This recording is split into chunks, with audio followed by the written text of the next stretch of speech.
Welcome back, everybody, to What Really Matters. I'm Tablet Deputy Editor Jeremy Stern with you in Los Angeles. I'm here, as always, with Walter Russell Mead, Tablet news writer, Global View columnist at The Wall Street Journal, and distinguished fellow at Hudson. It's our final episode of the year, and we thought we'd do something special for the listeners this time. We launched the podcast the week of July 4th, just about midway through the year, which means our listeners were deprived of your takes, Walter, on all the big news cycle events from the first half of 2023. So today we're going to do a kind of speed round, news or faux news, retrospective. I'll toss out 9 or 10 news stories from the first half of 2023 that were big at the time, and you tell us in retrospect whether they were in fact news or faux news. Are you game? You're really testing my memory here. Let's see what happens. All right.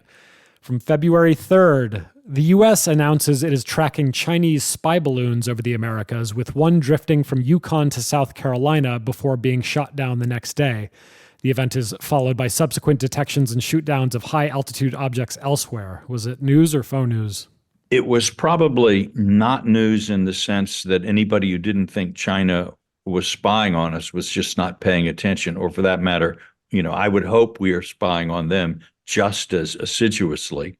I'd be very disappointed to find out that we weren't.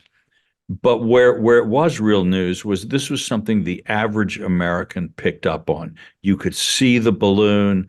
You had on cable news and social media the progress of the balloon across the country, the big debate, why aren't we shooting it down yet? I mean, they let it cross the whole country before finally shooting it down. I think there were some people that tried, to shoot it down themselves, some vigilantes out there. So that was a moment when the China question really entered the consciousness of the average American, and I don't think it's left.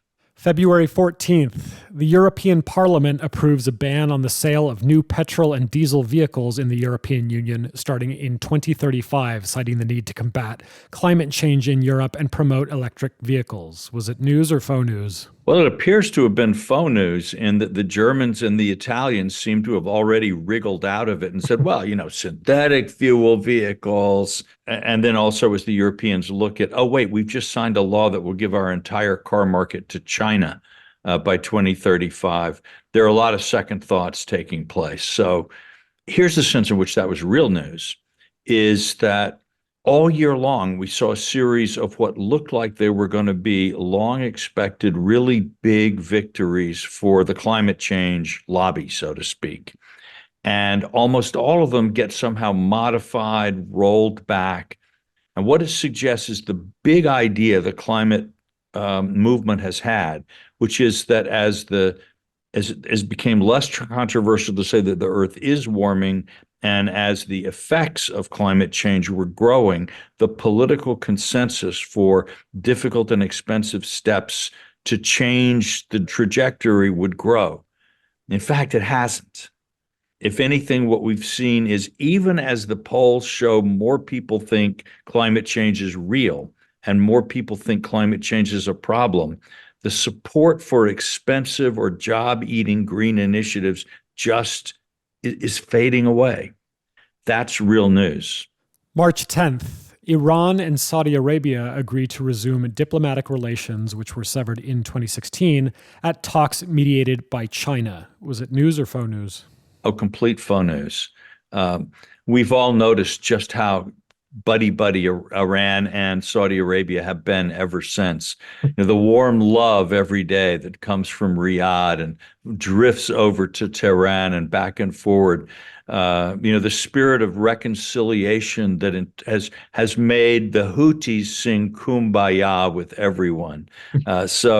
It was a PR event staged for PR. It benefited everybody. They did it. And then life went back pretty much to normal.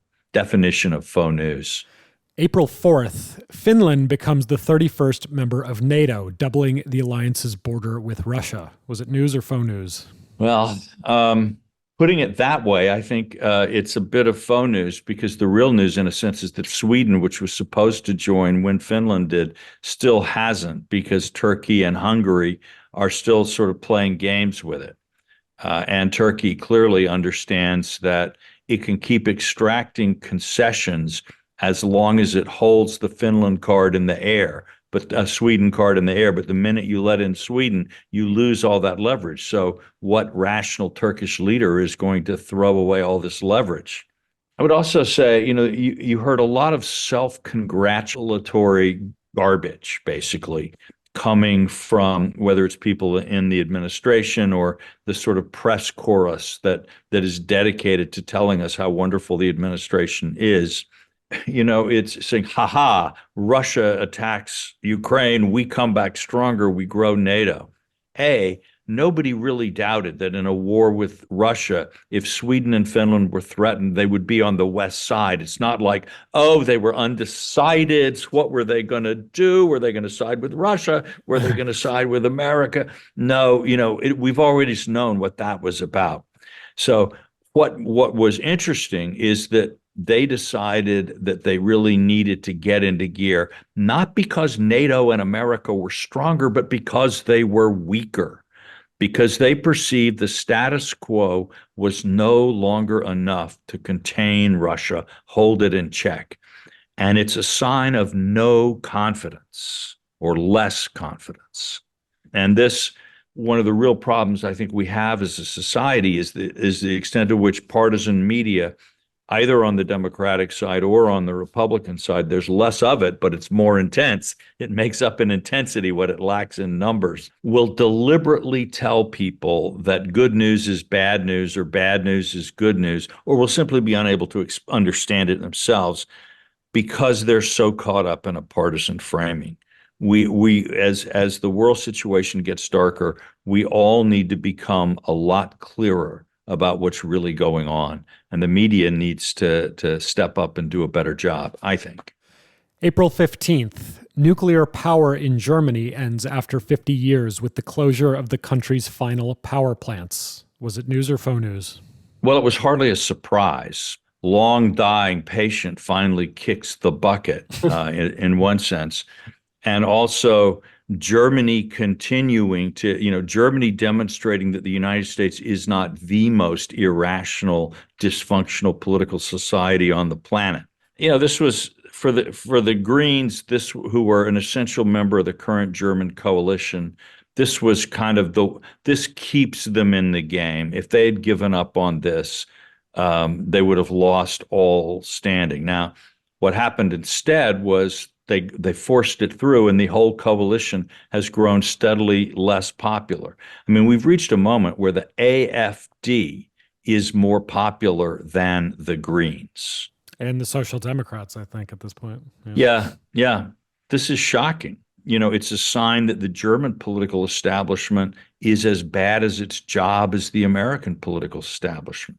And when you think that the United States and Germany, for all our strengths and weaknesses, really are the two pillars of NATO, Finland and Sweden feeling bleaker about NATO's strength is, it's a smart call.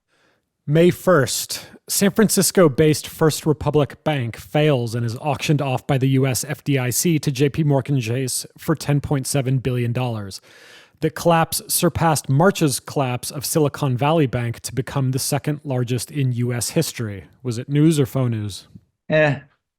I would say, from the standpoint of history, kind of faux news.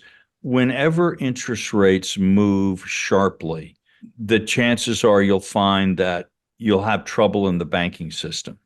And what is actually interesting, at least so far, about the banking system is that it's accommodated this very serious increase in interest rates with only a couple of bank failures.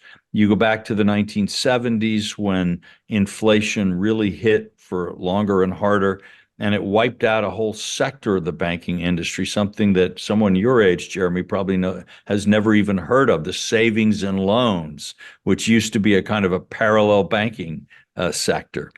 On the other hand, if you want to worry about banks, and worrying about banks is always a good idea, the real estate crash coming from COVID is probably going to have a much, much bigger impact on the banks than in the future than what we've seen so far. I'm visiting friends in New York. I took a walk on the east side up First Avenue from the 50s into the upper 60s. And there was storefront after storefront that was empty. It was worse than after 9/11. It was worse than 2008, 2009. I've never seen New York, at least this part of New York, in this condition. And that means, as you know, talking to people, the reason that's happening is because if the owners of the buildings were to accept what are now realistic rents for these places, you would then have to write down the values of the buildings, which would put a lot of people in violation of their covenants with their lenders, but would also cause a lot of heartburn of the lenders who've lent money on these things. So we are seeing something big is still working its way through the financial system, and we don't know where that's going to go yet. June 23rd, the Wagner group, led by Yevgeny Prigozhin, begins an armed conflict with the Russian military, seizing the city of Rostov and portions of the Voronezh Oblast, before withdrawing the next day after a peace agreement brokered by Belarusian President Alexander Lukashenko. 2 months later, Prigozhin was killed in a plane crash in Russia. Was this coup manqué news or faux news? Well, coup manqués are always less newsworthy than coups that succeed. What's that old line? None dare call it treason, because if treason prospers, then, it's not treason anymore. Look, I think Wagner got too big for its britches. Putin is in charge. Putin called on an ally to put a little bomb, as we understand it now, on the wing of the plane. There you have it. Somebody like Putin is in power until he isn't. And right now he's still in power. And I do think it is probably bigger news that when that happened, there was an instant surge in, oh my gosh, Russia's falling apart. The West is winning. Our glorious policies of supporting Ukraine. We're cracking Russia like an egg. And the debate, when we beat Russia, do we divide it up into lots of little countries or do we allow it to live? Which is our interest better? It was, all right, the massive stupidity of the Western political establishment, which has brought us 2 decades of worsening international and domestic news, has not yet been cured by the shock of reality. I'd forgotten about just a few months ago, we were treating Russia like it was the Ottoman Empire after World War I. And who gets this chunk? All right, final 2 stories. And with these, I'm going to cheat a little since they're ongoing stories, but any review of 2023 would be incomplete without them.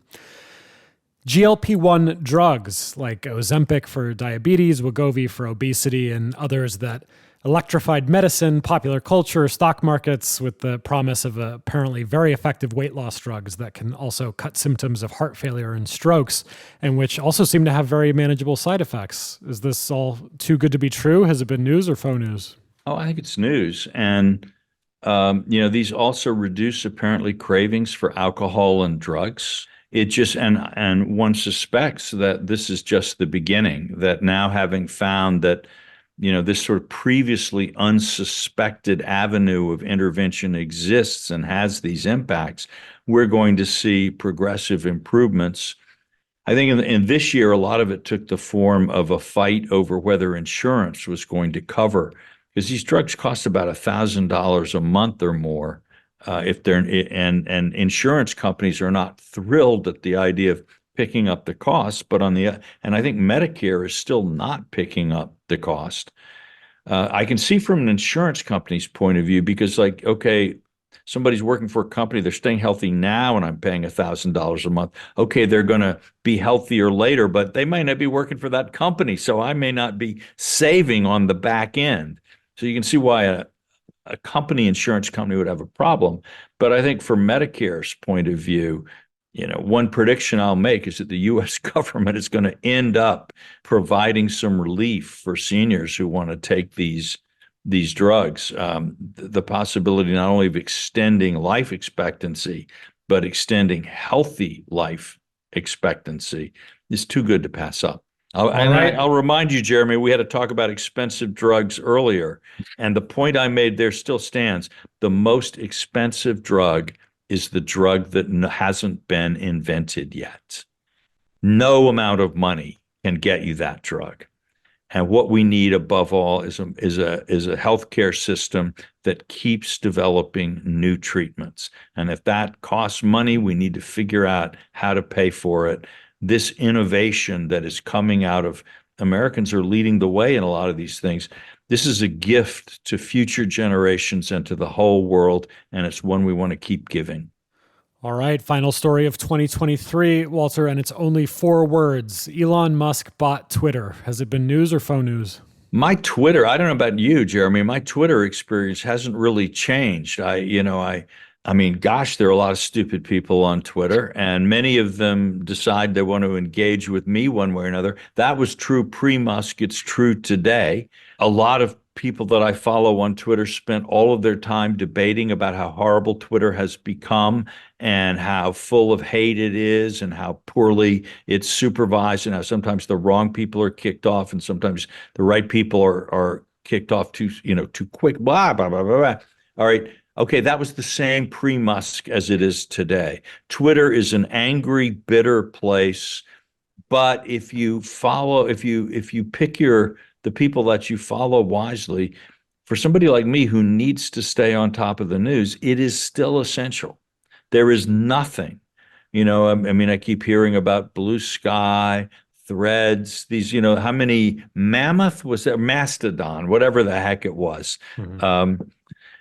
They keep coming, but somehow Twitter remains the platform that everybody wants to hate. Everybody loves to hate. On the other hand, I think Elon Musk may hate it now too, if we look at how much it's cost him and how far it seems from any kind of a financial turnaround. All right, that does it for this year's news. Let's have one last big conversation for 2023.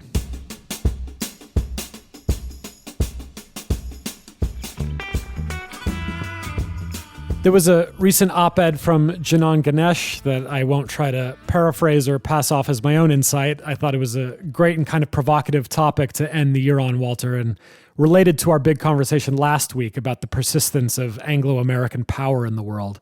So I'll just quote from Ganesh writing in the Financial Times on December 19th. Quote, "What is happening to the United States in the 21st century is too complex to be captured in that blunt word decline. As the nation's share of world output has dropped, its influence on world culture, on the tastes, idioms, and habits of foreigners, is as vast as ever. Whether your concerns are highbrow, where should I do a postgraduate degree, middling, what show will I stream tonight, or popular, who owns footballer Declan Rice, America is inescapable. We are now a couple of decades into its relative loss of ground to China in traditional power terms. The knock-on effect for U.S. prestige in other domains should be registering by now, but it is staggeringly negligible." Close quote. Walter, do you agree? And if so, what accounts for it? Listening to that excerpt, Jeremy, the first thing that struck me was, boy, how standards have declined. I mean, the idea of which graduate program shall I study, that's the example of a highbrow concern. That's the most middlebrow thing I think I've ever heard. Anybody in the 1950s, and when those phrases came, highbrow, middlebrow, lowbrow became a really big deal, would have thought that was so essence of middlebrow. And anybody who would think that, oh my goodness, was highbrow, was like, just so hopeless. They probably read Will and Amy Durant. It's like it was that bad. Right? Probably had copies of the Reader's Digest on their table. Not to mention reading Time magazine. Oh my goodness! And and then the streaming on Netflix was middlebrow. Right. Bridgerton, what was it? Was that the name of that knockoff of 18th century British romance stuff? Yeah. That's like gutter brow. And now suddenly this is like middlebrow. So American cultural influence may not be declined, but culture is just heading straight for the bottom. No, middlebrow even would include listening to Leonard Bernstein conduct Mahler. That would be middlebrow. That's how. So for the younger listeners, what's the quintessential 1950s and 60s example of highbrow? Well, that would be like, seriously involved in, high end, cutting edge thought of some kind. Was jazz highbrow or middlebrow? Some of it claimed to be highbrow and people allowed that to happen, but not jazz that anybody liked. Okay. That was middlebrow. If you liked it, it was middlebrow. Let's be clear. French existential, what was that play? Waiting for Godot. You would have people calling that highbrow, but a lot of people would say, man, it's really middlebrow because that was the great parlor game was, like turning the tables on someone else in conversation. Your highbrow is my middlebrow. But Right. but nobody would have tried to come across with, I'm going to graduate school. I'm really highbrow. Or not even I'm going. I'm thinking of going. I just don't know which one to take. Right. Anybody with any claim to being highbrow would have known for years exactly where they were going. And it would be questions of like, which professor at University of Chicago were you, and you would have some incredibly arcane and recondite reason for preferring this Straussian to that Straussian or whatever it might be. Now, in that sense, that's really proving Ghosh's point, that American influence in the world remains unparalleled because we're all still going downhill. and and a sort of hallmark of American culture is actually of the sort of democratizing culture, which is different from democratizing culture, of going to the lowest common denominator, going to McDonald's as something that every 6-year-old in the world just feels is delicious. That actually there's a kind of a real purposefulness of that, of identifying the consumer sensations that are so powerful that they're irresistible, and that if you can get that formula, the market is going to be vast for you. And if you think about it, a lot of cultural movement in the last century has been along that lines. I mean, I think about what's happened to, say, popular music, since the 30s and 40s, when you still had elements of middlebrow infused into popular culture in various ways. Sort of witty song lyrics, Noel Coward, things like that, and sort of, operetta kinds of airs and things floating around in it.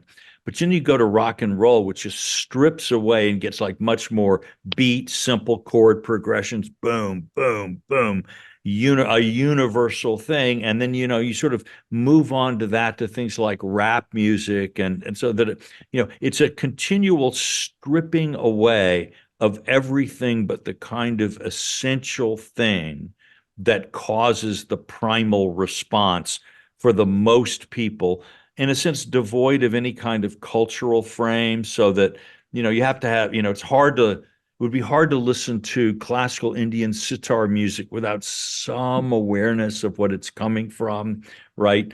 Or classical Western music for that matter. But this sort of roll over Beethoven, tell Tchaikovsky the news, that Chuck Berry message is still there. So Johnny B. Good is still dominating the airways, and we continue to move in this direction in virtually every form of entertainment. I don't think it's a good thing, actually, but it's a very real thing.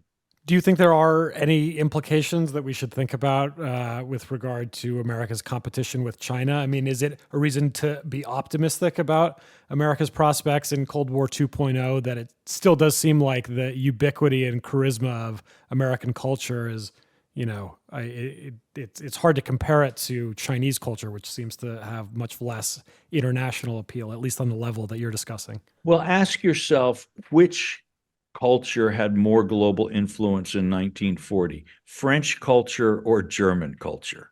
Okay. Ask yourself, in the ancient world, who had the cooler cultures, Athens or Sparta? Okay. So, supremacy in pop culture is not actually the key to world power. I hope I'm not shocking or disappointing anybody out there. But it is true that an inventive, creative culture, which allows new ideas to move into the market, is likely to also be a culture that's very good at bringing new tech and new drug ideas and other treatments into the market, like this Wegovy thing we were talking about earlier. So, I think I wouldn't say that pop culture is the ground and anchor of our strength and hope. And even to some degree, the fact that pop culture has for the last 100+ years been driven by technological advances. Movies, stereo, streaming, these things actually create new contexts in which popular culture can arise. I was looking at an Indian video of Vande Mataram, a kind of the hymn of the Hindu nationalists, and it was done with sort of Bollywood production things, but a lot of American dance moves creeping into a sort of Hindu nationalist presentation. What was it in Gore Vidal's? Gore Vidal once wrote a book, and as usual, not very fond of America in the book, but love it or loathe it, you can neither lose it nor leave it. I do. Some years ago, I was down in Patagonia in Ushuaia, which is the furthest south city in the world in Tierra del Fuego. And there was music playing as I was just walking down the boardwalk of the street. It was Bob Dylan at the very ends of the earth. I mean, we weren't the only culture that was there. These huge busloads of Germans were going out every morning at 6 a.m. to the town dump. Was the waste management company of a German blue chip or something? No, bird watchers. German bird watchers. And so coming to stare through powerful binoculars at the city dump of Ushuaia, because you had the various Andean birds and Antarctic species coming together. So American culture is not alone in the world. All right, that does it for the big conversation. Let's end on the tip of the week.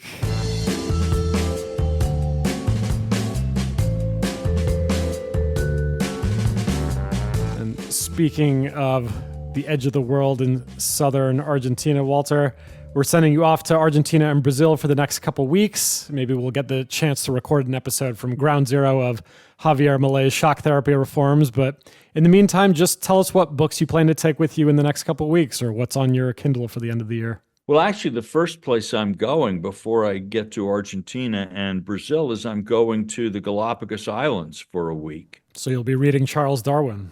I am. I'm actually taking Origin of Species. I figure what better book to read as I check his homework, like, really, does that finch really have a longer beak than the other finch? I intend to find out.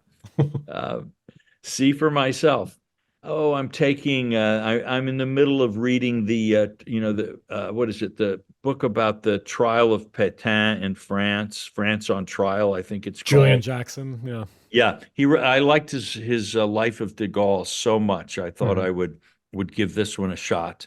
Actually, in the Galapagos, I intend to spend more time snorkeling than reading. In Argentina and Brazil, I am going to be actually, it's terrible. I'm not going to be reading long books. I'm going to be following the news because it's so interesting right now what's going on in Argentina. This amazing experiment in what is looking like weirdly an experiment in possibly sane financial policy. This will certainly fail in Argentina, but Milei is sort of trying to explain to people why Argentina, which should be such a rich country, has been poor for so long. The answer basically being the Argentines keep voting for sort of corrupt, incompetent, and profoundly misguided Peronists. I don't know if we've had this conversation, but thinking about Perón in Argentina and American history, it seems to me that think about how American history would have worked out if instead of Franklin and Eleanor Roosevelt at the center of American history, it had been Jimmy Hoffa marrying Marilyn Monroe. And that's more or less what has happened in Argentina. But it's a wonderful country. And I'm taking my 16-year-old nephew, 17-year-old nephew, I should say, it's just great, who's in second semester, senior year high school, who has heard that there are stakes in Argentina that he is interested in finding out more about. I suspect he and I will. All right, there you have it. 2023 in the books. Thanks to our producer, Noam Bloom. Thanks to Will Cummings at Hudson. Thanks to my co-host, Walter Russell Mead. I'm Jeremy Stern. We'll see you next year.